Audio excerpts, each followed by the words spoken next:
Physical separation, Houston. Houston copies. Undocking confirmed at 1:28 a.m. Central Time.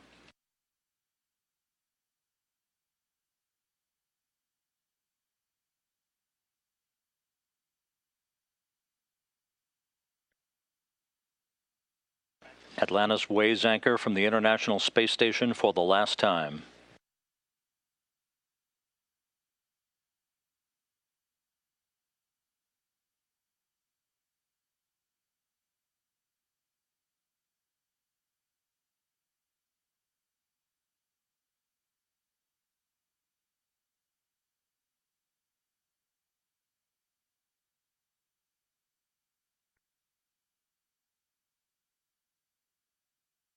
Twelve and a half years of shuttle missions to build and service a 1 million-pound complex at an end.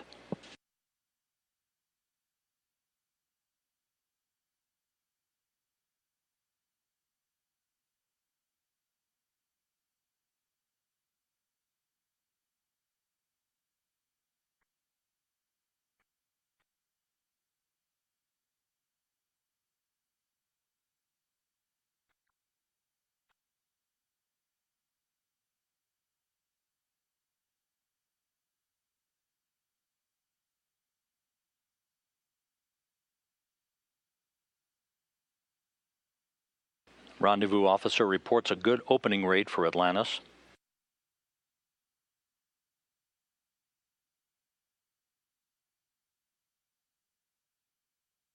This is sequential still video.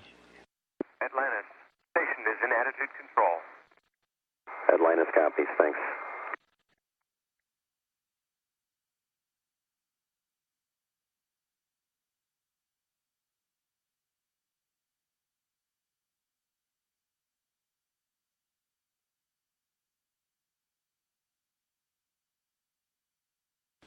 Through the centerline camera in the orbiter docking system, you're looking at sequential still video of the docking port, pressurized mating adapter number 2 that Atlantis is backing away from.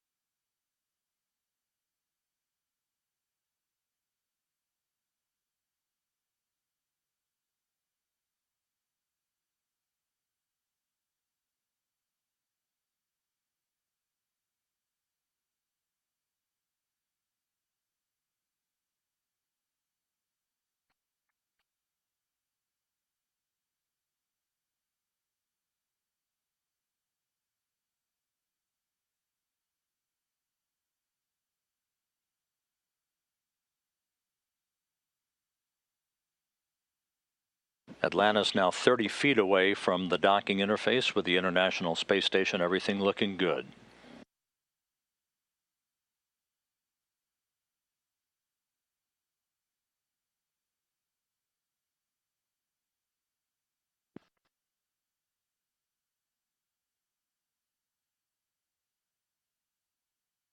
It will take about 30 minutes or so for Atlantis to reach its station keeping point, 600 feet directly in front. Atlantis departing the International Space Station for the last time. Thank you for your 12 dock missions to the ISS and for capping off 37 space shuttle missions to construct this incredible orbiting research facility. We'll miss you guys. Godspeed, soft landing, and we'll see you back on Earth in the fall. Hey, thanks, Ron, USOS lead, and to the station commander, Andrei Borisenko. We appreciate your hospitality again. Hey, when a generation accomplishes a great thing, it's got a right to stand back and for just a moment admire and take pride in its work. From our unique vantage point right here, perched above the Earth, we can see the International Space Station is a wonderful accomplishment. It was born at the end of the Cold War. It's enabled many nations to speak one in space. As the ISS now enters the era of utilization, we'll never forget the role the Space Shuttle played in its creation. Like a proud parent, we anticipate great things to follow from the men and women who build, operate, and live there. From this unique vantage point, we can see a great thing has been accomplished. Farewell, ISS. Make us proud.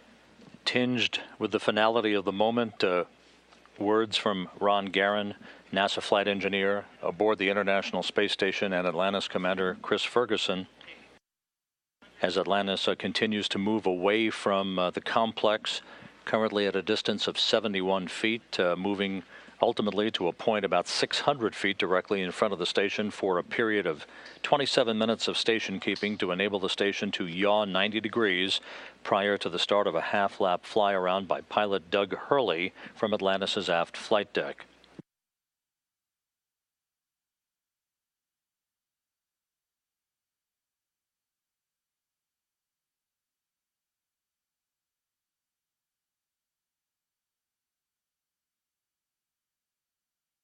Hey, Houston, Atlantis on the big loop. We're going to keep the radar in comm mode, if you can pick anything up.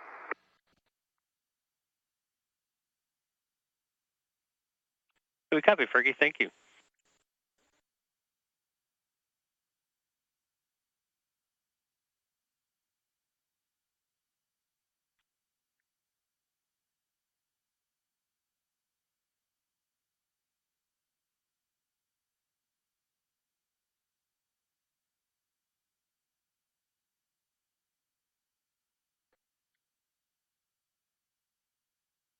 Atlantis, I have ISS attitudes for our pop when you want them. Yeah, we'll take it, Steve. Go ahead. Okay, pitch yaw roll is going to be -2, 0, -1.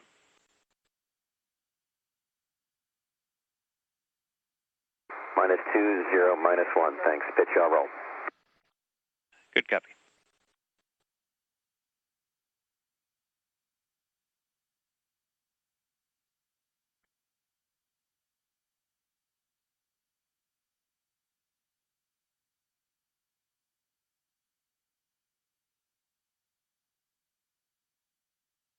The view from the centerline camera in the orbiter docking system, looking down the barrel of pressurized mating adapter number 2, from which Atlantis undocked just about 8 minutes ago.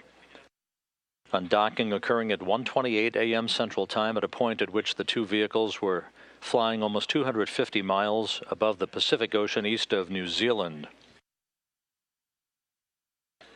To recap the numbers, Atlantis spent 8 days, 15 hours, 21 minutes of docked time to the International Space Station on this 37th and final shuttle mission to the complex.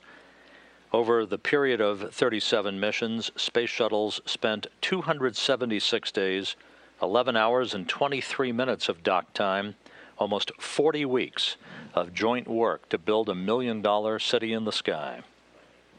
$1 million pound city in the sky.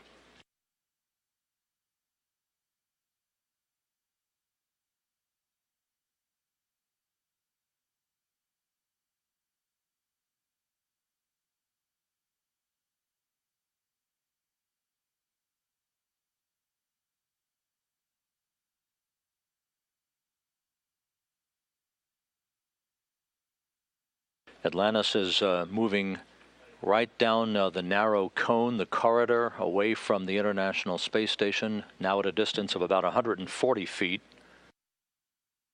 Opening at a rate of about 0.3 of a foot per second, everything looking very stable, very good. Upward firing jets disabled to prevent any inadvertent pluming of the solar rays on the International Space Station.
Now 11.5 minutes since undocking. Pilot Doug Hurley continues to fly Atlantis at a very stable rate. Almost 200 feet in front of the International Space Station with an opening rate of 0.3 of a foot per second, right on the marks.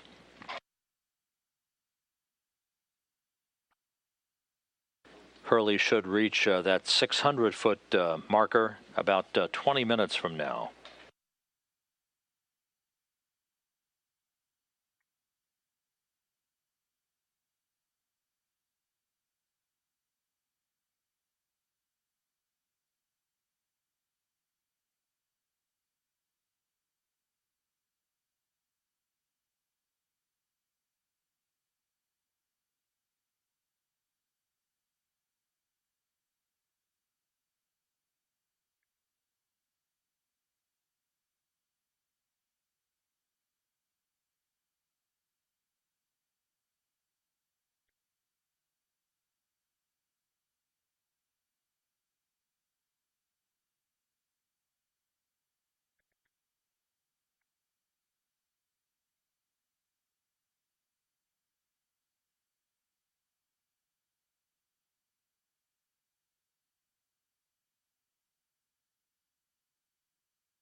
Commander Chris Ferguson has now taken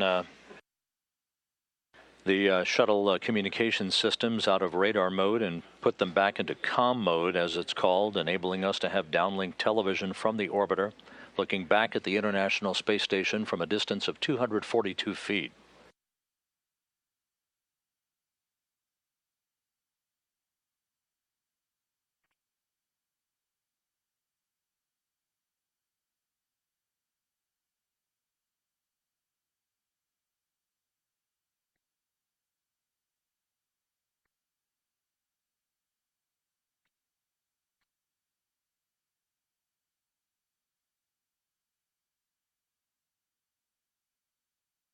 Atlantis and the International Space Station. 250 feet.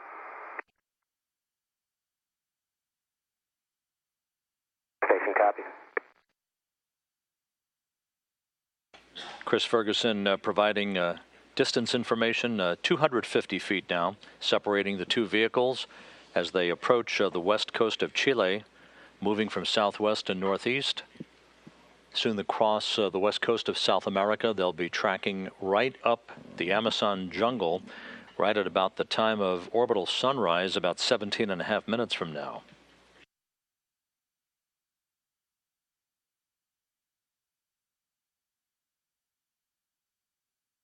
Atlantis' docking mechanism being powered down, no longer needed.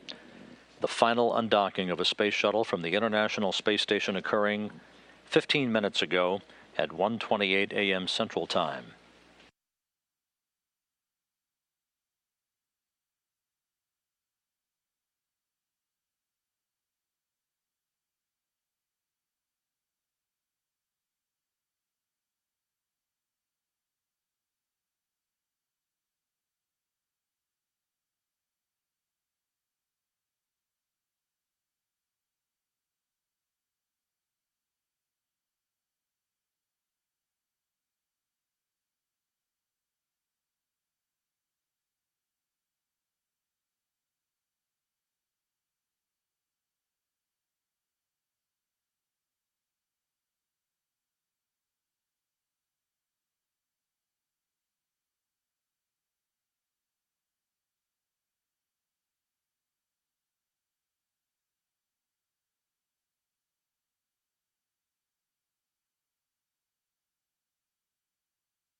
Atlantis now just over 400 feet in front of the International Space Station. 37 visits of space shuttles to this complex, beginning with Endeavour in December of 1998 on the STS-88 mission that was commanded by the now director of the Kennedy Space Center, Bob Cabana. That was the joining of the Zarya module that had been launched a month earlier from the Baikonur Cosmodrome in Kazakhstan with the Unity connecting node, or Node 1, that still exists as the juncture between the U.S. and Russian segments of the International Space Station. 3 spacewalks by Jerry Ross and Jim Newman helped assemble those modules to set the stage for the flights that would follow. The first docking of Atlantis to the International Space Station came in May of 2000, 2 months prior to the launching of the Zvezda service module, the first living quarters for the International Space Station. The STS-101 mission, commanded by Jim Halsell, delivered 1.5 tons of supplies, refurbished electrical, environmental, and communication systems in both Zarya and Unity, and delivered the Expedition 2 crew to the complex, Jim Voss, Susan Helms, and Yuri Usachov.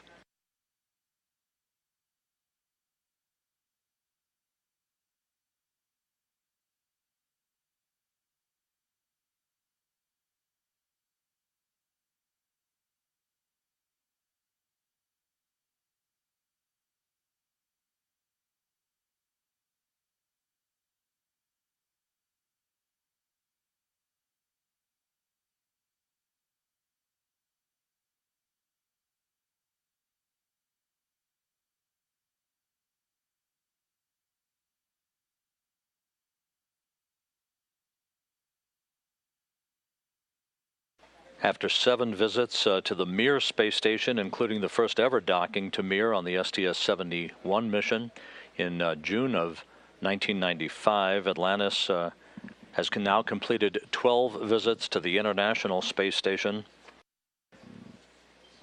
A noteworthy record. Atlantis now just 2 days away from landing at the Kennedy Space Center to complete the Space Shuttle program.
Houston, Atlantis, big loop. You can tell the Tridar folks that their display is really looking pretty good. Hey, that's good to hear, Fergie. We'll pass it on. I don't think we need to pass it on. I'm sure they're listening.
The rendezvous officer here in Mission Control reports that we're at 525 feet, should reach that 600-foot bingo point for station keeping about a minute and a half to 2 minutes ahead of schedule. The coordination between the shuttle and station flight control rooms then will give the go for Russian thrusters to initiate this 90-degree yaw maneuver for the International Space Station. We also are about 8 minutes away from an orbital sunrise. The International Space Station at the time of Atlantis' undocking weighed 901,745 pounds of mass. Constructed and maintained during 12.5 years of shuttle visits.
Houston and station Atlantis is at 600 feet.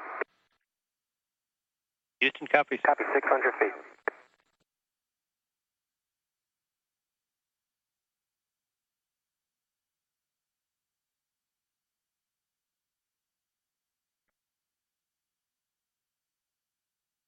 This is Mission Control Houston. Chris Ferguson, Atlantis' commander, confirming that the orbiter and its 4 crew members are now at 600 feet, have begun station keeping.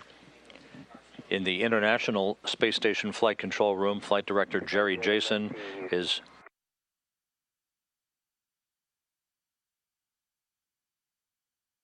Ready for that, item 19. Flight Director Jerry Jason in the Space Station Flight Control Room is coordinating the next step with Shuttle Flight Director Quatziala Barujo. That step to include waiting here now just about 3.5 more minutes until an orbital sunrise for the International Space Station to begin its 90-degree yaw maneuver right at the top of the hour at 2 a.m. Central Time.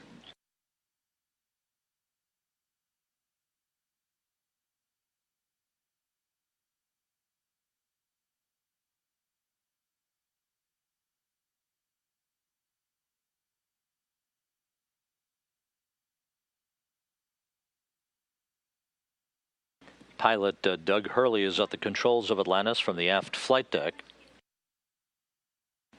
Atlantis and the International Space Station separated by 600 feet, just crossing over the northern coast of South America and the equator, just 3 minutes away from flying into daylight. This will initiate the yaw maneuver that will present the longitudinal axis to Atlantis' astronauts in the start of a half-lap fly-around.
Atlantis and the International Space Station moving into an orbital sunrise over the Atlantic Ocean.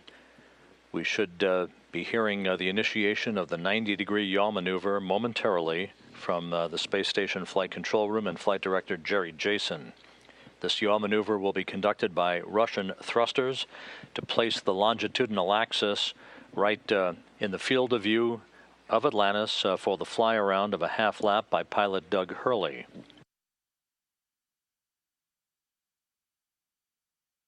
Atlantis Houston, the station maneuver has begun. Atlantis copies.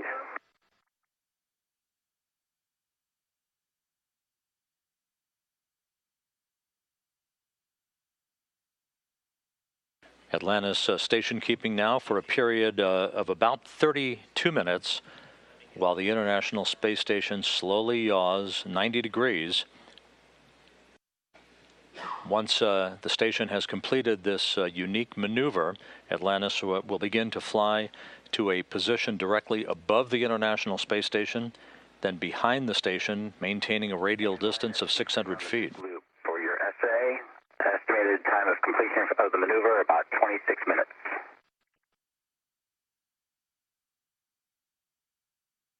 Okay, we copy on the big loop. 26 minutes to maneuver 90 degrees.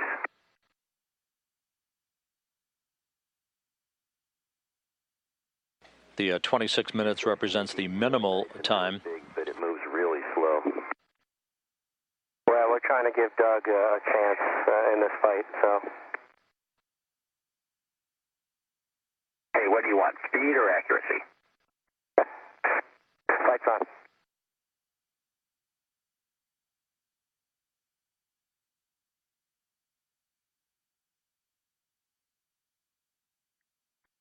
You saw the jets on Atlantis' nose firing to maintain its station-keeping orientation.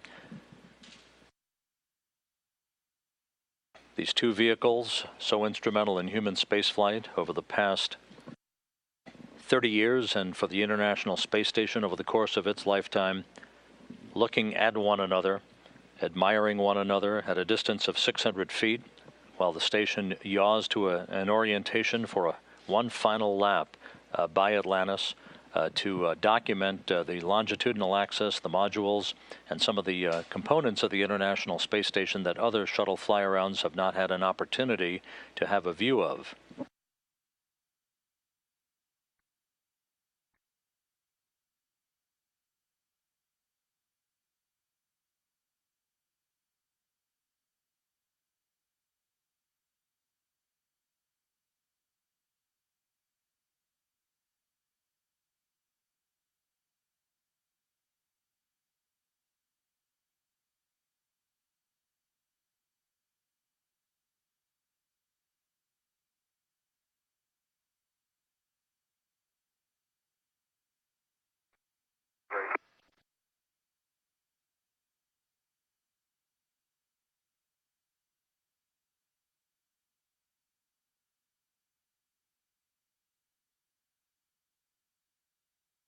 And Houston, Atlantis, not sure if you're getting any video down. We have the C camera sent out there to watch the maneuver.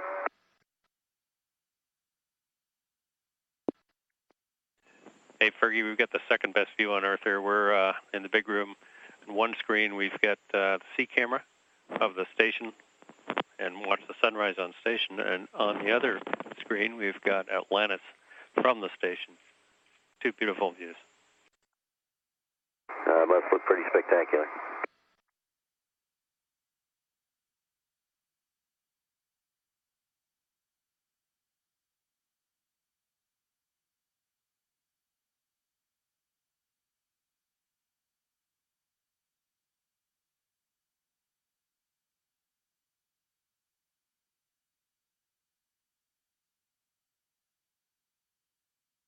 At the sunset of its career, an orbital dawn glinting off the Space Shuttle Atlantis, flying 600 feet in front of the International Space Station near the west coast of Africa, moving from southwest to northeast.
As Atlantis sits serenely 600 feet in front of the International Space Station, the propulsion officer here in the shuttle flight control room taking note of the jet firings that are governed by the digital autopilot on the orbiter, maintaining a rock-steady station-keeping position in front of the complex, The International Space Station continuing to slowly yaw to a 90-degree orientation prior to the initiation of this half-lap fly-around by pilot Doug Hurley.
This view through sequential still video of the International Space Station, you can see how this yaw maneuver is occurring on Russian thrusters, a slow, deliberate maneuver to place the longitudinal axis of the International Space Station directly in view of the orbiter for the initiation of this fly-around by Doug Hurley, so that unique documentation of certain areas of the station not before seen during one of these activities can be captured in this, the final undocking and fly-around of a space shuttle of the International Space Station.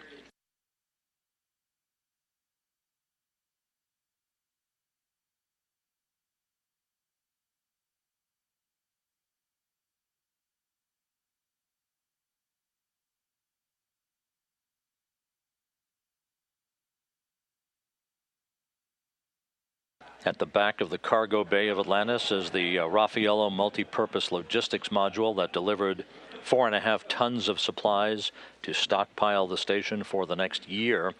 At the very rear of the cargo bay, the failed pump module that was retrieved a week ago by Mike Fossum and Ron Garan during their spacewalk and maneuvered down onto a truss at the very back of the cargo bay for the trip back home and analysis by engineers on the ground.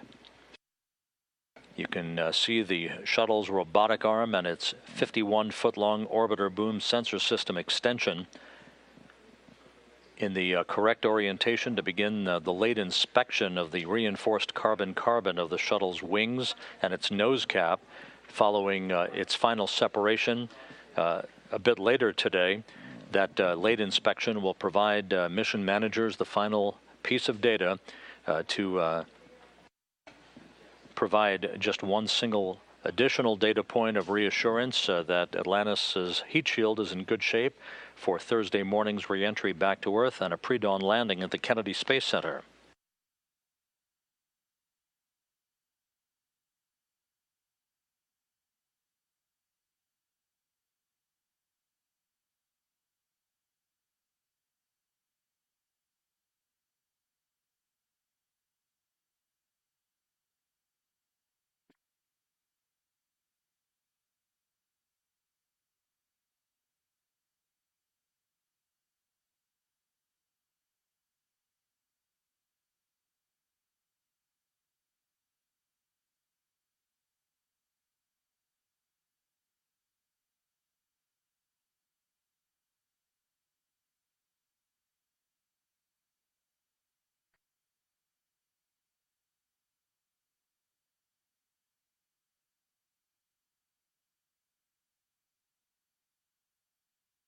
Atlantis and the International Space Station flying 241 miles over the border between Spain and Portugal. This view now from the television cameras on Atlantis, looking back at the International Space Station as it continues its yaw maneuver.